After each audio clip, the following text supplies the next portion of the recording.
Hello, Beez Bladers. Welcome back. Welcome newcomers to the channel. Today we're gonna make a fun video with a fun knife that's under 30 bucks. We're gonna see what it's good for. If anything. And you know what? A lot of people have been asking, hey, are you going to do a disassembly? Yes, we'll go ahead and take this apart, see what it looks like on the inside, see if it needs cleaned out. And does anyone know what this is? Do you recognize it? Have you ever seen it before? Yes, no, maybe. This is the Massillon KNI 202. And does that not look like the biggest spidey hole you've ever seen in your entire existence? Holy moly. We'll go from one end down to the other real quick. Look at this. Look at this. Under 30 bucks, and we're already talking about a recessed deep carry pocket clip. What? And yeah, you have little bumps there, but I don't think they're going to cause any problems because it is recessed in the G10. And would you look at this jimping?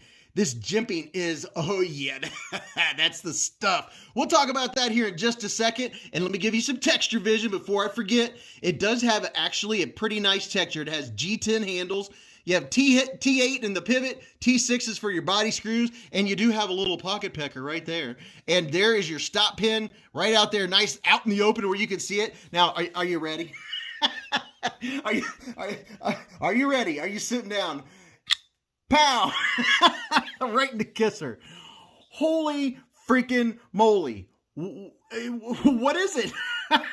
It's like a squid-eyed, I'm not really sure. And you already, a bunch of you are probably thinking of one or two knives that look like similar to this. I'm going to bring them out here in just a second. But this is, I would say, is probably going to be a really good utility cutter. One that you could get in the cracks and crevices and do some cutting. We'll see how the ergos are here in just a minute. But the blade, you have a satin blade. It looks pretty good, pretty clean. It is Massillon, and this is a budget knife. Whoa, I had to get refocused there. The grind's a little higher here, a little lower here, a little higher here. And then on this side, it is super steep. Super steep. I mean, comparatively speaking, it's about half of this side. So that's one thing to take into consideration. But I don't think if you got the, ooh, that's comfy. Ooh, I don't think if you got this knife that's going to be something you're worried about, because this one, first, I mean, look at this. Sharpening, flat, back and forth. Switch it, flat, back and forth. So if you use this for some heavy duty cutting, it's gonna be so easy to sharpen. A couple quick specs for you. Overall, at 6.25 inches, your blade is 2.53 inches, and the sharpened edge is 2.1 inches. Look at this. Your blade stock thickness, 191 thousandths of an inch. Behind the edge, 31 thousandths of an inch. It is no joke. You're not gonna, I don't think you're gonna chip this one that easy. Your handle thickness is over a half an inch. It's 0.62 inches.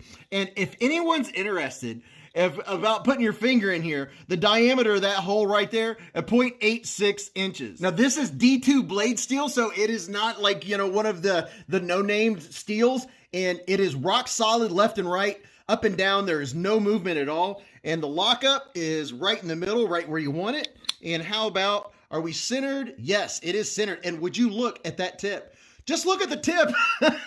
Oh my goodness, this thing is a chonker. Oh, wow, it's a chonker. And how about in and out of the pocket? Oh, okay, so the pocket works, the pocket clip works like a dream. It works very well. Had no issues whatsoever with that. And yeah, it's springy. I think you're good to go on the pocket clip, and I really love that it has some lefty love. So if you like this knife and you're into this knife, you're gonna be good to go. For your action, there's your push button. It comes out pretty darn quick, and light switch, not too shabby. And you know what? The access to the lock bar is not too bad. It's not sharp. I don't have to dig my finger. It's relatively easy, relatively speaking. Let's see what happens if we try to cut a piece of paper with that edge. Oh, okay. All right. I was not expecting that. Okay. It's sharp. It's sharp right from the factory. Not too bad. So while your blade is a lot steeper on one side for your sharpening than the other, that doesn't mean it's not sharp. And matter of fact, that is a style of sharpening that some folks use, is they'll use one angle on one side and one angle on the other. Now, as far as my hand, it's 4 inches from here to here, 3.5 from here to here, and from the bottom of my palm to the tip of my middle finger is 7.25. And hold it down here. It's comfortable. Look at this. Look at the way it contours with my hand. Oh, it is very comfortable. And then you have this big landing pad right here. I wouldn't call it a forward choil, but it's a very comfortable landing pad, and that fits in the hand like a glove. Look at that big old eyeball poking out. Now, I guess you could, all right, I could see it. I guess you could do this. This is definitely going to be a utility style knife for opening packages. And if you want a thicker handle, because it has a thicker handle, this would actually not be too bad. And this does give you a grip where you're definitely not going to lose your grip on this thing. So if you tend to do a lot of cutting into packages and oh my goodness, look at this. The way it flows, it's just mint. It just screams for utility cut me. You know, open a box with it or anything. This is one of the most, matter of fact, I think this is the most contoured knife as far as the contour of my hand. You can see that C or that arch right there. That is actually not bad at all. And you know something else that I think is really cool is that it's different. We tend to see a lot of knives that look very similar, and this one, it brings a whole new flair with the that big old, now, can you, I mean, this hole is, if you have big old sausage fingers, you could still fit your finger in that hole. And I guess, no, that wouldn't be right. Yeah, that's going to be more like it. And reverse grip, I guess you could. I know some folks use knives for self-defense. I don't know that this one would be one of those, but this is what it looks like in my hand. I don't know, you tell me. So overall in a nutshell, overall in a nutshell, it's a pretty simple knife. So I was just going to show you a slow roll. So when I do the slow roll, my thumb goes into the hole, which actually kind of works if that's your intention. You're definitely not going to slip off of it. So my thumb just naturally goes in that hole. And reverse flicking, I know better than to try to reverse flick something with a big hole, because you can get your finger caught. Oh man, this thing has a very oh, okay, there you go. It has very strong detent. We'll check that out when we take it apart. Now here's a couple of size comparisons for you, and then we'll get inside and see what it looks like. Here is the QSP Penguin, and I hope you all are having a fantastic day. Fantabulous. I hope you're happy, and if you're not happy, well, smile. There's plenty of things. Find one thing to smile about. This is the QSP Penguin Mini, and here's the QSP Penguin. And you know what? I've got a theme. Just wait for it. I have a theme. Here is the CJRB Mylea, and all of these knives, I'll have links to them in the description in case you want to go check them out. I'll make it easy for you. Here's the CJRB More Mylea. The More Mylea has about the same kind of handle length. There's actually more real estate for your hand on this one than there is the More Mylea. And then the More Mylea has a little more blade. Now, wait for it. Are you ready? Are you ready? These are the two that immediately came to mind. Here, it's so small. That's what she said. This is the Cold Steel Mini Tough Light, and then here is the Cold Steel Tough Light. Okay, let's see. Pivot to pivot. How we looking? Not too bad. So this is definitely a lot heavier duty than this one here. This one has the FRN style handle. This one is G10. This has 8CR13 MOV, whereas this has D2 steel. This one is not reversible. This one is reversible. So this would be, if you have the Tough Light and you want to upgrade to something very similar in blade shape and style, this would definitely be an upgrade. I'm going to show you two more, and then we'll get on the inside, get up in there and see what it looks like. You all know what this one is, the Civivi Elementum. And, you know, I figured I would bring out, you know, since if you like this one and you like chonkers, this is a mini chonker, and why not comparison? Why not compare it to, we need more screen room. We need, beep, beep. How about this one? The Artisan Proponent. Holy moly. Okay, you thought this was a chunker. How about that? Not so tough now, are you? And you know, if you have a Proponent or you've seen the Proponent, if you thought this was a thick blade, yeah, just saying. So all in all, do I think it's worth 30 bucks? Yeah, you know what? I think it's like 29 right now, and there's a link in the description. It has excellent jimping. It's semi-aggressive. Your hand is plain and simple, locked into this knife, however you want to hold it. This way right here being very, very comfortable. I think it's pretty cool. And as a knife collector, I love seeing something different. And speaking of something different, let's see what's on the inside. I haven't shown this stuff in forever, but this is mostly all you'll need if you want to really have a full kit to take your knives apart. And I'll have descriptions. I'll have links in the description to all this stuff. You can get you a WeHa stubby, and I definitely recommend one of these CRKT bit drivers. I love this thing. It comes with WeHa bits, which are excellent, and I always recommend having at least 2 in case you get a spinning pivot. And this thing right here, I mean, if you've watched videos, you've probably seen this. It works as a bit driver, and it is excellente. WeHa, WeHa bits, and then get you some doodads.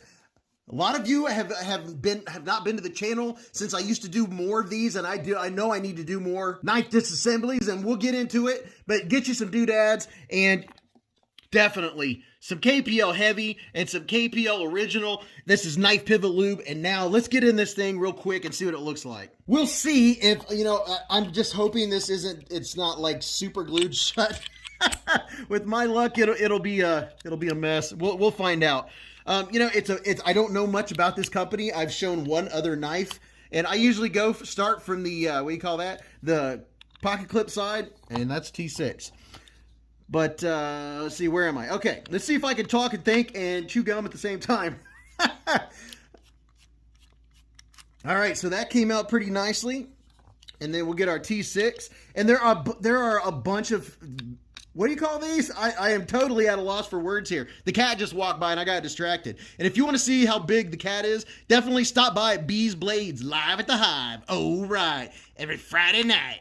And we have so much freaking fun. Talk about knives, do knife comparisons. If you see any knives on the channel that you want to do a size comparison or see on the knife cam, well, that's exactly the kind of thing we do on Friday nights. We do a pizza check. We have a lot of fun.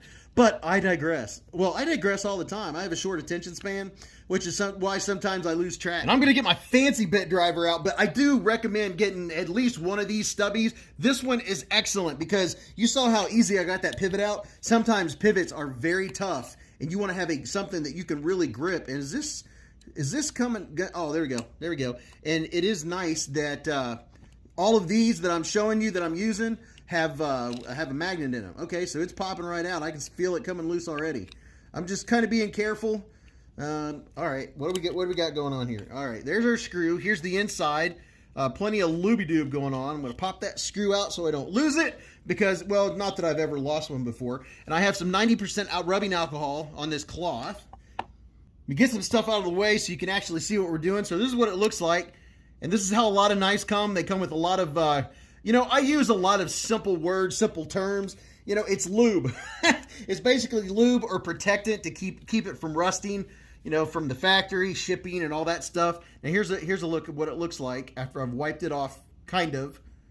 Not too bad. You can see where it's milled out here just a little bit. And here is the inside. Let's see what it looks like. This looks like, okay, so it doesn't have ceramic bearings. These are steel bearings. So there's your bearings, and it doesn't have a captive pivot. I don't believe we have a D-shaped pivot, ladies and gentlemen. And there's this side. Oh, okay. So if you'll look in here, it definitely is going to, it's got to benefit by a little cleaning. And what we have is, here's our little spacers. Let me put those over here and try not to lose them. We'll see if I lose something. But it has little washers on the inside that these are going to roll on. So I'm going to get everything wiped off. And we'll try not to take forever, because some people are like me and have a short attention span. You know what I mean? You know what I'm saying? And let's just double check this pivot, because I know a lot of folks want to know. So the pivot is not D-shaped. It's just kind of like, it's held in there pretty well. Not too shabby.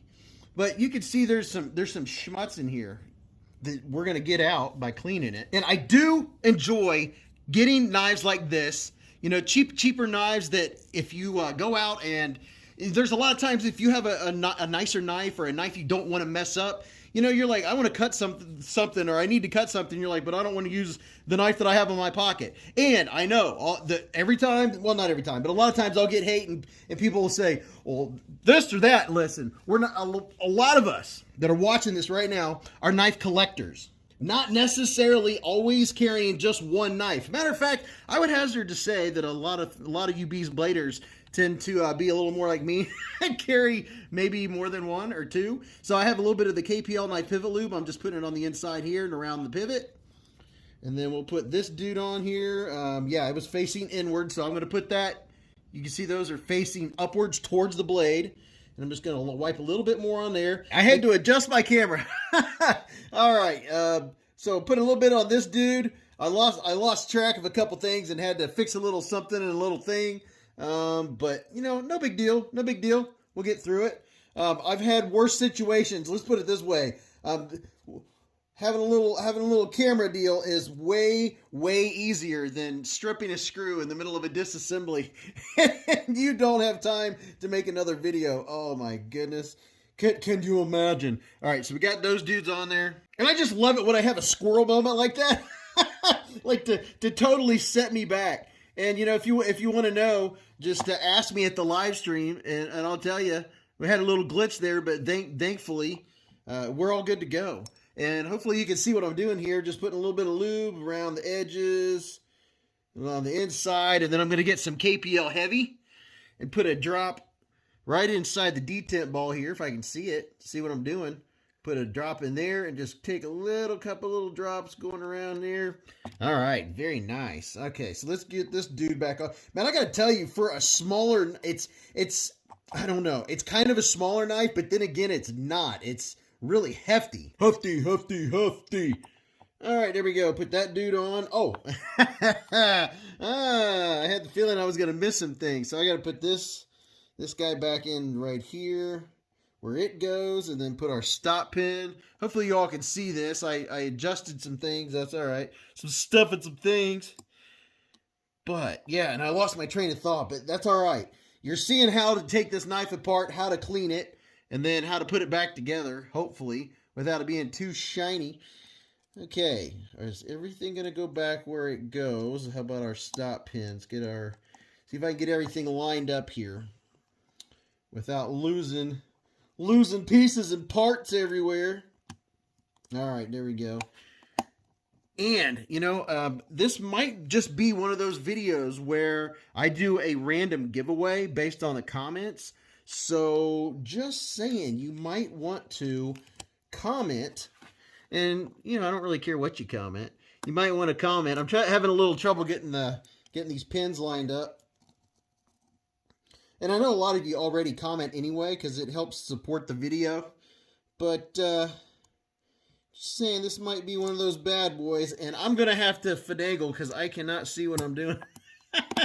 All right. Oh, there we go. We got the clicks. I like it when we get the clicks. I'm going to hold it all still. Okay. I think we're all clicking back into place. It feels good anyway. Feels good. All right. We'll see if we can get this dude put back together and not strip my pivot after getting it back together. There we go. Always make sure that the pivot or whatever screw you're screwing back in, if it gives you resistance, back it out and then start screwing it back in again, because you don't want to strip it on the way in or out. Well, mainly when you're re-screwing it back in, make sure that it's smooth. Like that pivot started to catch a little bit and I was like, I don't like that. I backed out. And then when I started to screw it back in, it was smooth. So if I would have kept doing it, it would have stripped it. That would have been terrible. Just terrible. All right, so how are we feeling? Feeling good. How's the lockup? Lockup's looking good. Okay, we're going back together. Very nice. Very nice. Get this pocket clip back on and then see how she operates. See how it's working. Get it in the hole. I am struggling today, but that's all right because that's all part of this knife journey is struggling. And you guys, you all have been there with me for, I mean, it won't be too long, you know, in March, it'll be 2 years. And I can't remember when I did my first disassembly. That would be a good trivia question for a live stream for a giveaway. But I can't remember when I did my first one, but it didn't take very long for my first spring to go flying. And I mean flying. And why won't this dude screw in? Is one longer than the other? Watch it be. Yes, I think it is. Let me check. Nope, I was just using an overabundance of caution. I just want to be careful. Just want to be careful. Don't want to strip it. There we go. All right, so that's snug. Got this dude snug. And let's check. Are we tight? Maybe just a hair more. All right, I think we're good. I think we're good to go. It is solid. Nothing up and down, left to right. The lockup is good.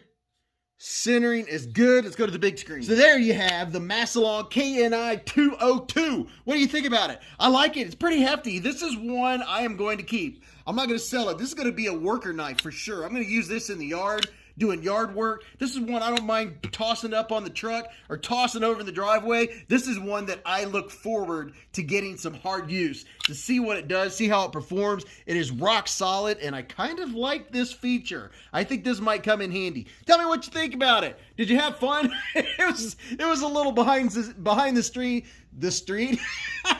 There you go. It was behind the scenes stressful for me, but we got through it. We're gonna have to do more of it. Get me back into the swing of things. But I will see you again soon. Make sure you go watch this video. You're really going to enjoy it. Until I see you next time in the chats or the live streams or at the Hive stream, remember, live life in the present, keep a Band-Aid handy, and don't cut yourself.